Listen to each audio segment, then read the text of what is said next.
Les indices, Romain Daubry nous accompagne depuis Bourse Direct. Bonjour Romain, on est ravi de vous retrouver. Après la hausse en ligne droite sur 9 semaines d'affilée des indices, on sent qu'on plafonne vraiment. On est actuellement sur le CAC à 6663. Est-ce qu'on est proche de seuil technique, à votre avis, à même de redéclencher une dynamique ?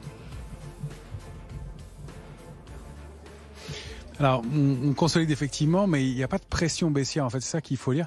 Il y a toujours un consensus qui attend énormément le repli, et on sait que dans ces cas-là, il y a toujours du mal à se mettre en place. Et ça reste le cas. Non seulement on attend le repli pour rentrer, mais on considère aussi en partie que la hausse a été exagérée, accentuée, trop rapide. Je dis le consensus, c'est l'état d'esprit un peu global.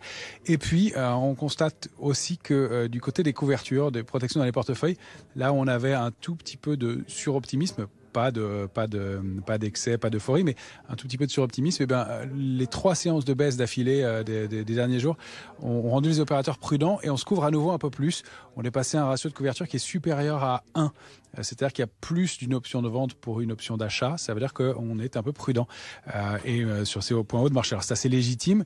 En plus, on a rompu un canal haussier qui était actif sur le CAC 40 depuis mi-octobre. Donc la dynamique haussière est rompue. Pour autant, on n'a pas de signaux de retournement baissier, plus de l'épuisement, de l'essoufflement, et on s'oriente plus vers une latéralisation, alors avec peut-être un peu de glissement. On le voit, ça glisse tout doucement, c'est-à-dire qu'on va chercher des points un tout petit peu plus bas, mais on a toujours des forces de rappel importantes et des rebonds qui sont assez marqués. Et puis du côté du futur CAC 40, Eurostoxx ou S&P, il n'y a pas de pression baissière. On baisse depuis 3 séances encore une fois d'affilée, et il n'y a quasiment pas de nouveaux contrats futurs en plus, c'est-à-dire que la spéculation ne vient pas appuyer ce mouvement-là. Et puis si on regarde les volumes, c'est la même chose. On baisse avec des volumes qui sont bien inférieurs à ceux des mouvements de hausse. Donc c'est plutôt canalisé et propre pour l'instant. Donc on regarde des niveaux techniques. On a une zone importante, 6685, 6725 sur le futur CAC 40, qui est la zone tampon. On est passé un peu en dessous. Donc pour nous, l'alerte intraday est un peu rompue. On peut continuer à glisser comme ça. En dessous de 6685, c'est 6662,5. Puis 6643,5 qu'on avait proposé, qu'on a été touché vraiment au demi-point près. Derrière, le premier niveau majeur, c'est 6608. Et l'extension possible de la correction, c'est plutôt 6516, 6549. Ça, c'est un niveau qui semble assez idéal pour retracer. Même si on allait chercher plus loin, dans la zone 6390, 6450, on ne remettrait pas en cause tout le mouvement haussier qui s'est mis en place depuis plusieurs semaines maintenant. À l'inverse, si on déborde 6725, on peut aller chercher 6762, 6820, 6870, qui est le gros niveau de résistance. Donc on a encore des drivers.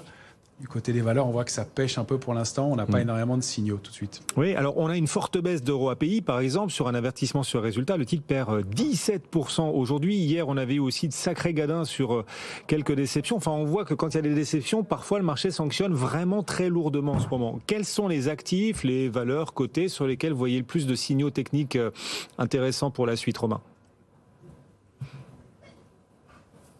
Mais c'est vrai, effectivement, les mauvaises nouvelles sont très très vite sanctionnées assez violemment. On voit qu'on est sur un point haut de marché de ce côté-là, point haut temporaire en tout cas aux consolidations, et qu'on ne pardonne pas. Maintenant, on reste quand même plus orienté vers du stock picking parce qu'il n'y a pas de logique sectorielle très forte dans l'immédiat.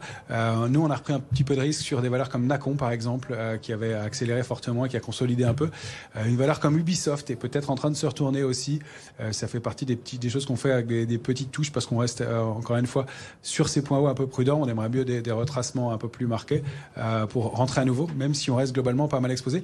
Nous, on travaille de façon dynamique l'argent au-delà de 22,20 pour aller chercher une cible qui est située entre 24,40 et 25,32. Le niveau cible idéal, c'est 24,90 exactement. Donc on cherche comme ça des valeurs en stock picking, mais il faut reconnaître que depuis quelques heures, les screeners, nos éléments pour détecter des signaux, se sont un peu vidés.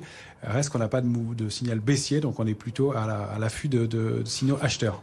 Merci beaucoup. Romain Daubry et la cellule info d'experts de Bourse Direct régulièrement à nos côtés. Le CAC recule légèrement de 0,3%. Puis n'oubliez pas, après 18h, votre nouveau rendez-vous, le débrief sur nos réseaux sociaux. C'est Amaury.